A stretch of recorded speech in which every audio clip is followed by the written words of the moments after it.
Namaskar and welcome back to Media Scan, your weekend dose of headlines, controversies and perspectives. Viewers, ever since the shocking viral video from Manipur, Parliament has not been allowed to function by the opposition. On the other hand, people in the country remain worried and agitated.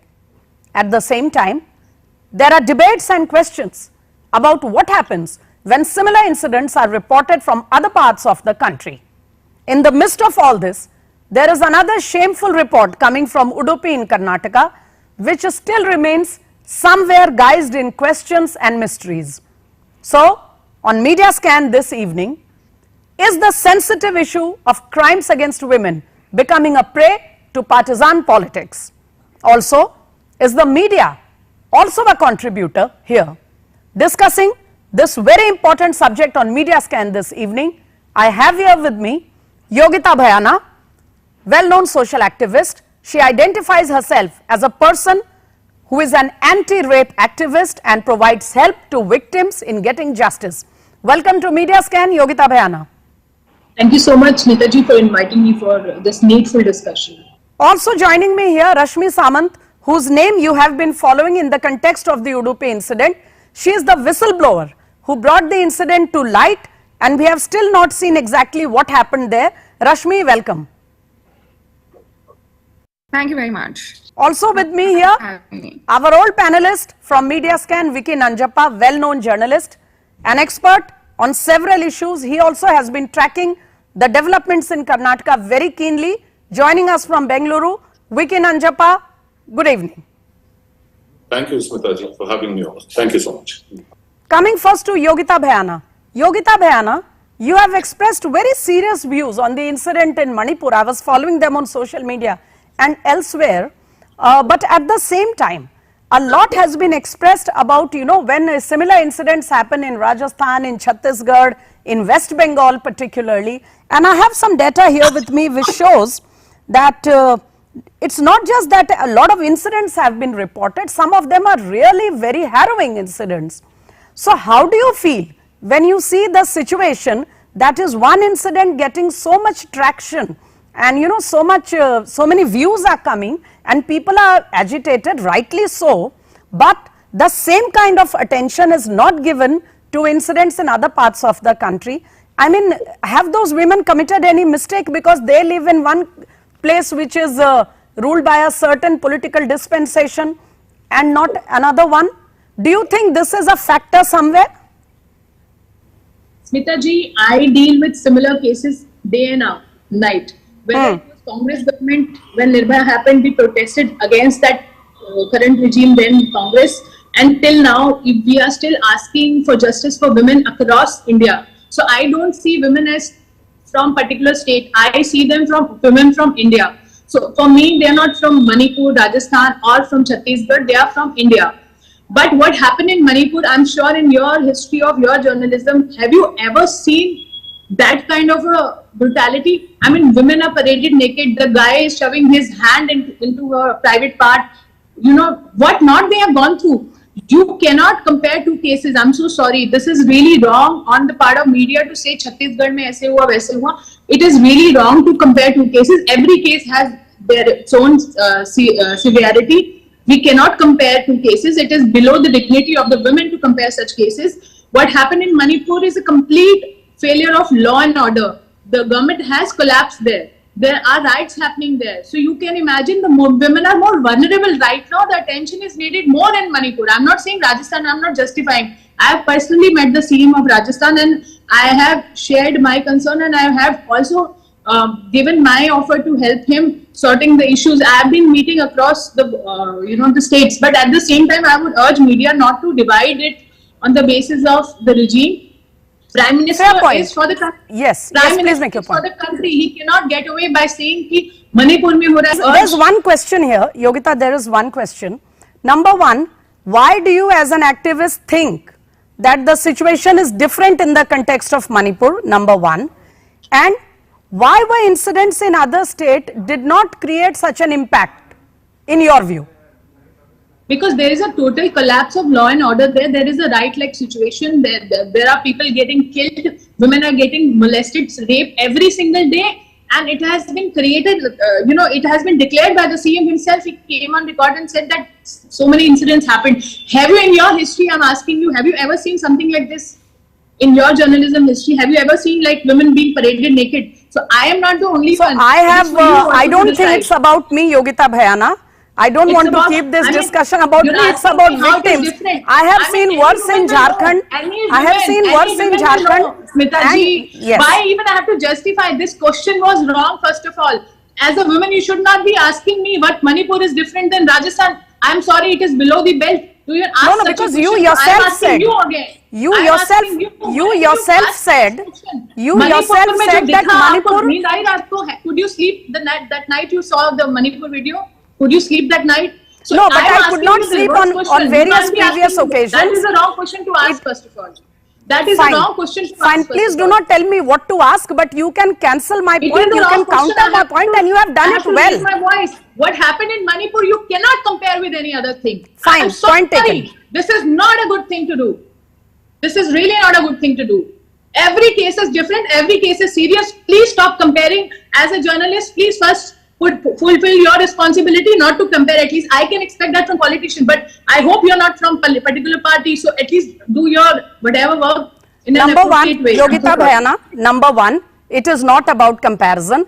It is about bringing the pain. Me how it is different. I asked you why it is different because you made the point that Manipur cannot be compared. I wanted you to explain why you think Manipur is a more harrowing situation than any other. And I think you made your point adequately. You did not have to repeat to me every time what I have seen and I have not. I have seen things happening in Jharkhand previously, in Assam, in Jammu Kashmir. By God's grace, I have worked in all parts of the country, and therefore I am privy to a lot of information I do not want to divulge here. Yes, Rashmi Samant, are you able to hear me? Yeah, I can hear you. Fine. So my simple question to you is, before we come to the, the larger issue of what is going on in the country, just what did you learn about the incident in Udupi? Why do you think it had to be brought out in the public? And as a whistleblower of the incident, what did you really go through that you have been trying to flag in the past 2-3 days? Please tell us briefly. Well, to put it very simply, I am a resident of Udupi. I was born and raised there, so Udupi is my home. Yes.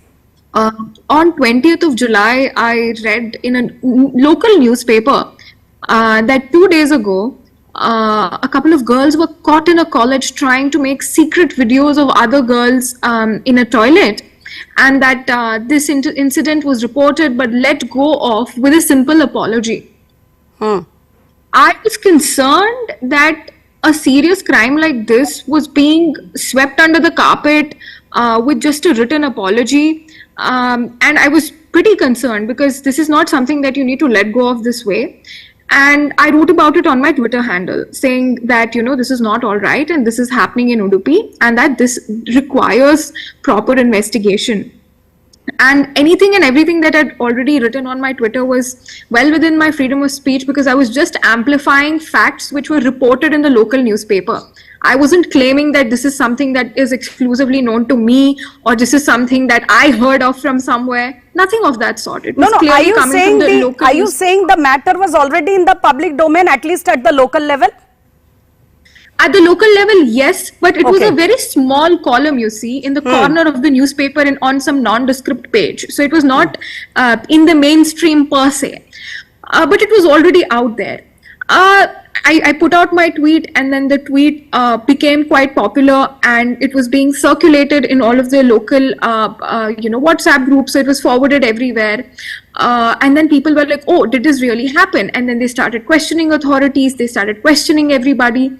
And one day later, the police actually lands up on my doorstep late at night without any probable cause.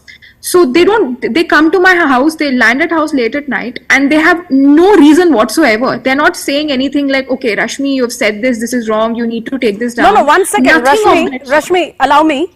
If the police comes to your place, it is not exactly always to harass. They may be wanting to have the information from you, since you were brave enough to raise the issue. It could be for cooperation, right? Well, apparently I was just amplifying the issue. If they want to find out information, they need to go and catch hold of the perpetrators, go to the college where the crime has happened, not go after a citizen acting in good faith. Okay. How will I know what really happened? Because I'm not the victim or the perpetrator. I'm just amplifying news which is already available on news media. And them landing at my doorstep late at night without any probable cause and asking weird questions to my parents on my whereabouts in a very condescending and intimidatory tone is literally intimidation. There is a way to have a chat. There is a way to seek information. You now can that an FIR has been filed, which says that they are investigating the case in the proper manner, are you now a little satisfied that the victim or victims will be able to get justice? At least the process has started. Well, they came to my house 2 days before they filed an FIR, and they filed an FIR 8 days after the crime. So it's very dubious.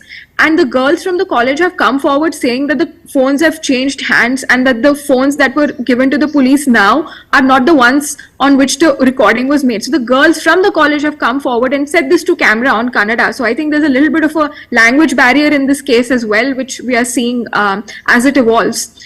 So now the entire question is police really capable of investigating this fully without any judicial overview? That is the question which is coming to the fore, because the society, the local community has completely lost its, that equation of faith that you have with your police, with your local law enforcement. They've lost that level of trust.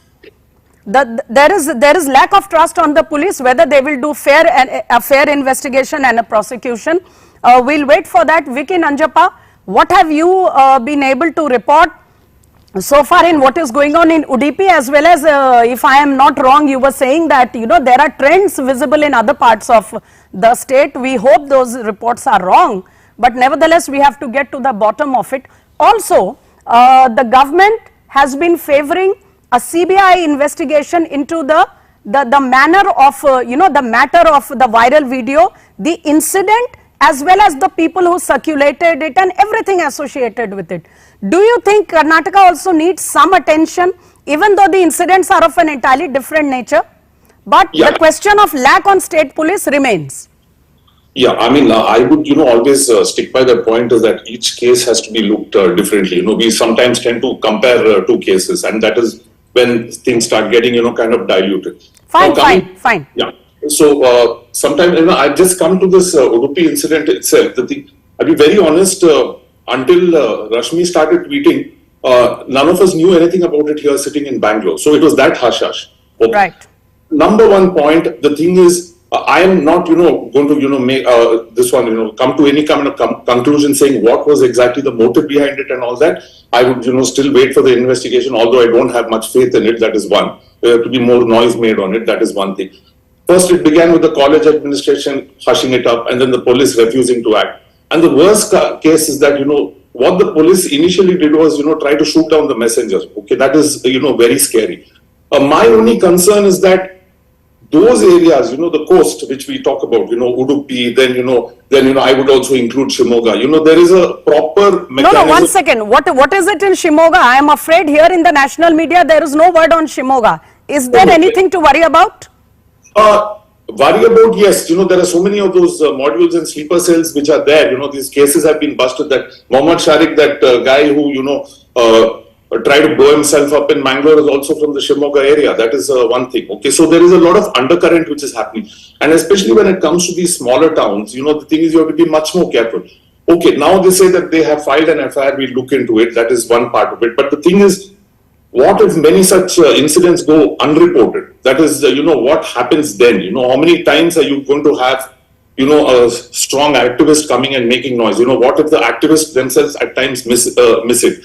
And that is a very volatile region of the state, extremely volatile region of the state. I mean, there have been hundreds of cases that I have reported myself, and that's the thing, proximity to, the Kerala border, which is also pretty radical in nature. We have seen cases which have come up there and things like that. And basic thing, okay, let's leave so 1 second. Are you saying that this challenge of radicalization, which is a completely, it is a challenge, but it's a different kind of a subject. The question of radicalization is getting associated with what our girls are facing, and therefore the two need to be looked in in a combined perspective? Is that your point? So I don't know, you see similar cases like this which have happened in Kerala also, okay, where, girls are being washed and things like that. That's why I say, don't rule out every aspect, before you even start the investigation. But most important point, I'll say, we leave radicalization, politics, everything apart.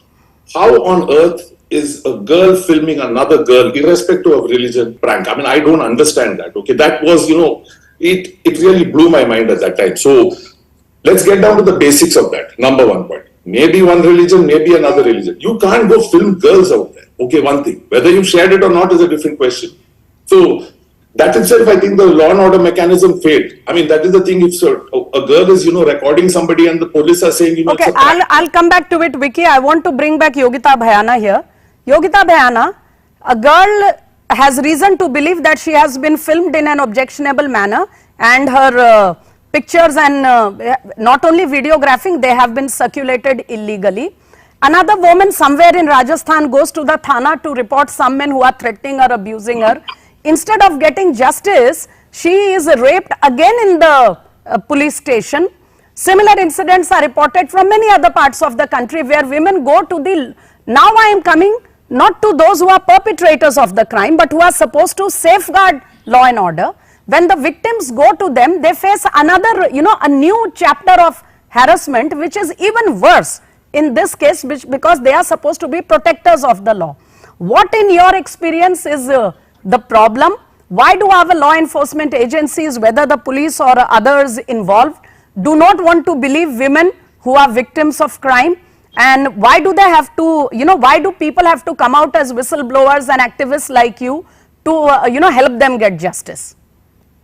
So first struggle is at the police level, because they are the first, the agency a victim meets for help. So I think the trainings, police reform, we've been talking for years now, after Nirbhaya, before Nirbhaya. So police reform is much needed. The fair investigations are politically driven, whichever party tries to influence.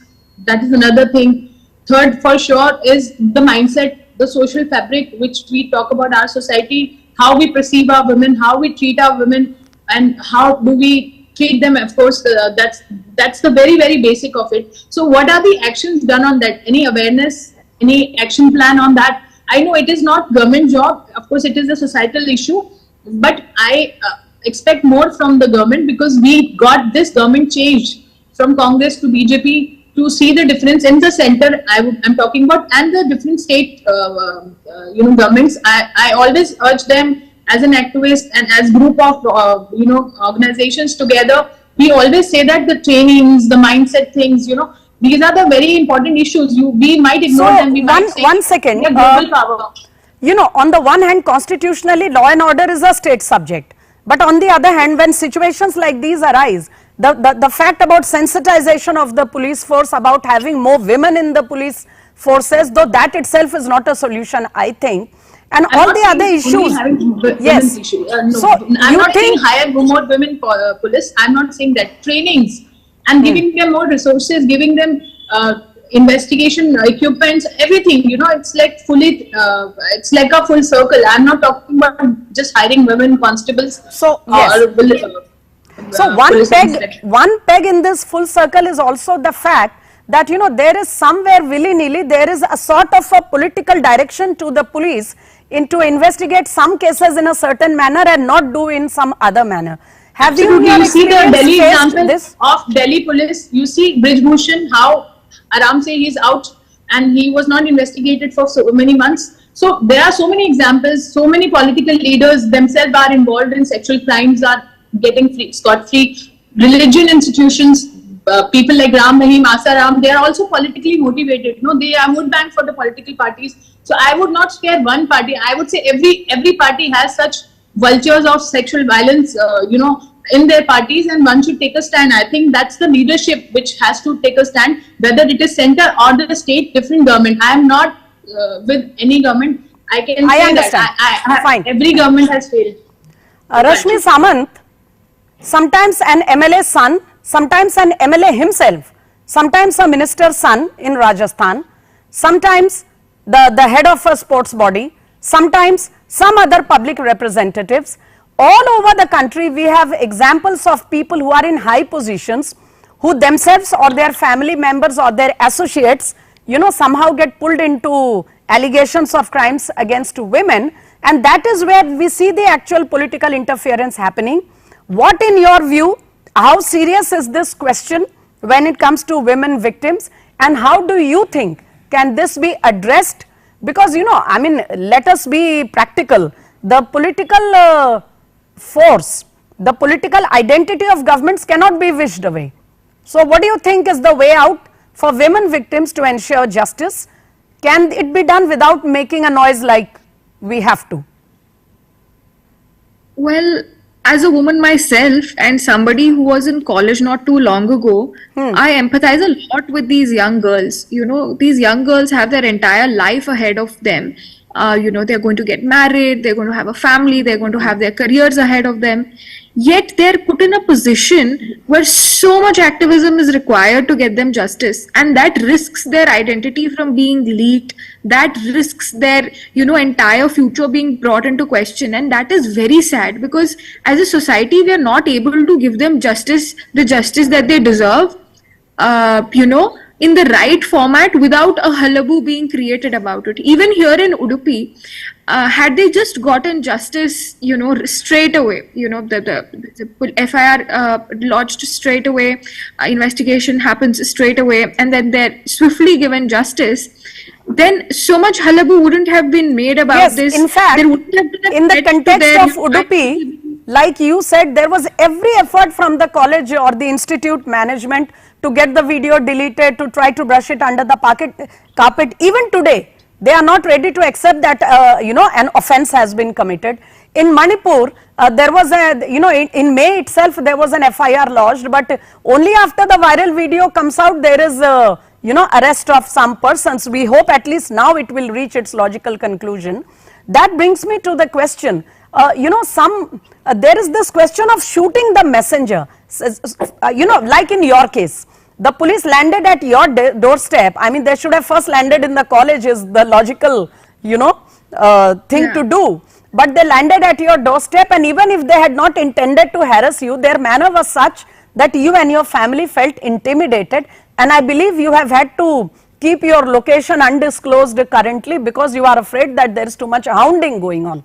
My question is this a question of, you know, a problem of misguided priorities? We tend to, you know, raise questions on the victim or the whistleblowers or anybody who is trying to, you know, speak for the victim, rather than focus on those who are perpetrators of a crime. Exactly. And here you can see that there have been efforts, you know, consistently. If you track all of the cases which happen against women, you can see that there are also efforts to, you know, hush them up by threatening them and saying that, okay, your identity will be out in the open, your future will be destroyed. So a woman goes through the trauma of being assaulted, of being, you know, subjected to various humiliations, various crimes. And then on top of that, their voices are muffled with these, you know, threats. Okay, one last question, Rashmi. I'm afraid I don't have much time left with me. Vicky has raised the question of radicalization, which, you know, then tends to reflect on particularly the women folk of the society. Do you think radicalization in some regions of your state, Karnataka, is a problem which is leading to problems for women, apart from all other reasons? Well, see, Udupi is, you know, just a few miles away from Bhatkal, where Yasin Bhatkal is from, where the Indian Mujahideen took birth. So it's a very, it's a place where the locals, where the people have, you know, seen extremism, terrorism firsthand. So I think in my region, it is, you know, the people have suffered a lot because of, you know, these terror outfits, and that we've suffered this historically. So that is a problem that we as a society are collectively facing. Right. Vicky Nanjappa, I want to come back to you. There are very clear reports about, some people have even named the administrator of the college at that point of time. But there are also conflicting reports, and even a member of the commission has said that, you know, it's very difficult to say when this incident of the video happened. Also, there are conflicting reports that it may not be, you know, the way it has been made out to be. do you think we are anywhere near the truth in this case of Udupi? Before I want come to other incidents that you were hinting at. Yeah, I mean, the only one thing is that, the problem is in such crimes, what happens is, when your whole motive is to, hush up the investigation in the beginning. Right. So a lot of time is lost. Okay, that is one thing. First and foremost, this investigation has begun very, very late. That is one thing. And, having been a crime reporter, I know that, once you delay an investigation, it is always going to slow down. That is one. Unless, there is some danda which comes from the High Court which says, this is going to be approved. We don't know whether the video has been deleted or they've been asked to delete and things like that. I don't know what kind of confidence those girls have to go back to that institution. I would first blame the institution first. They should have reported it in the beginning instead of, trying to hush it up. Now, it's become a big issue and things like that. Now, there's so much of mistrust and things like that. And if a girl out there, the thing is, if a girl is going to that college and she's being secretly filmed and things like that, and then, they told, you hush up the matter, you delete the video and things like that. I don't know what confidence is going to be there. First of all, women of, who have been victims of harassment, first of all, it's very stigmatic, first of all, for them to go to the police. And after that, if the police do not do anything about it, then I think that poor girl is going to grow up with some kind of mental trauma. Fine, fine. I get your point. I wish we had more time to talk about this issue because a lot of aspects still remain. But I'll take a final quick comment from Yogita Bhayana. Yogita Bhayana, number one, females feeling intimidated when they go to raise their problem. Whistleblowers, we try shooting the messenger, we try to intimidate the whistleblowers also so that they can keep quiet.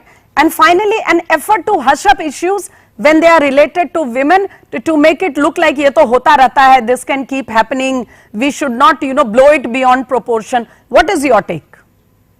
I agree that the efforts are to suppress the reporting, and I think we should encourage reporting rather than making a Thana look good by having no crime against women FIR. I think we rather should have a reverse approach. We should appreciate them for reporting the crimes. There has to be this mechanism and more people talking about it. Thanks for raising this kind of issue to the media houses like you. So more and more we talk about, I think more attention we get to the issue and more we can solve the issue. Fine, fine. Rashmi Samant, just one line answer please. Do you think the media has been fair to you? Do you think the media also does pick and choose and selectivity when it comes to reporting incidents related to women? Quickly. Well, I think it's a double-edged sword. There are some excellent journalists who have stood with me no matter what. And there have been other people who have used their power to persecute. So I think it's a mixed bag and there are good people everywhere and we just need to, keep them close.